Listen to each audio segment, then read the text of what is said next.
Welcome to another episode of Bible Verse Breakdown.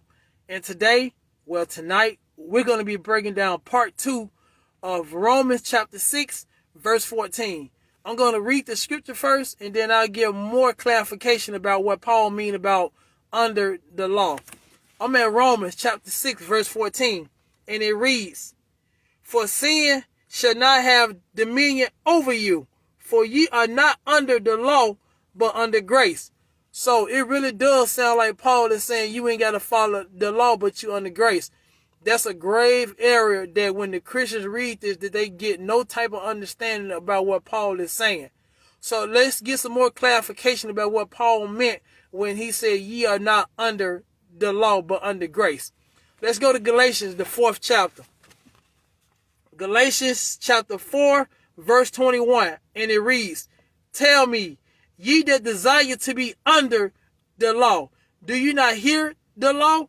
So Paul is saying, do y'all desire to be under the law? That means how long will y'all continue to sin against the Most High God? I didn't set y'all up, and now y'all doing the same exact thing as if I didn't set this church up. So that's why Paul said, do you not hear the law? Because they went back to doing the same exact thing. So let's get some more clarification about that. Let's go to Galatians, the 5th chapter. Galatians 5, verse, and I'm going to start at, let's start at the 17th verse. Galatians 5, verse 17, and it reads, "For the flesh lusteth against the spirit, and the spirit against the flesh. And these are contrary the one to another, so that ye cannot do the things you would." So Paul is saying you always going to have that battle of good versus evil. Like, for example, you may come into the truth and you may not eat pork no more. So your flesh may be desiring for that pork, but your spirit and your conscience saying, well, I know I can't eat that no more because I want to do what's right according to the Most High God. That's what Paul means, that you always going to have that battle against the spirit and the flesh. Let me read. It say that ye cannot do things that you would. I'm at the 18th verse. "But if ye be led by the Spirit, ye are not under the law." So that means that if you led by the Spirit, that means if you have a conscious decision on what you want to do according to the Most High God and His laws, if you led by the Spirit, then the flesh has no concurrence over you. Why? Because you have dominion over sin. So this is what Paul is saying. Paul is not saying that the law is done away with. Paul's saying that you need the law in order to examine if you're doing right or wrong. Let me read.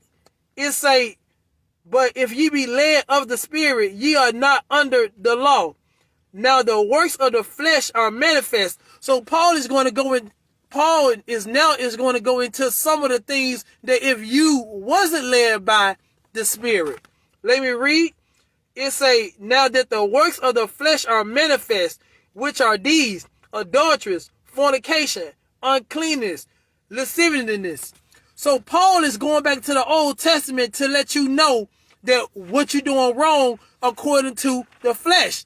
So when you read the whole chapter, it breaks down what that means about under the law.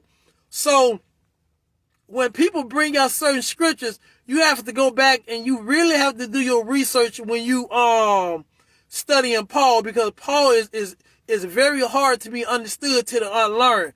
This is why churches can get away with telling people that the law is done away with, because they can read one scripture and have no interpretation of what that scripture means. But when you have a learned brother or sister that understand the scriptures, they can no longer bring forth those indoctrinating scriptures. Why? Because they'll lead one to hell.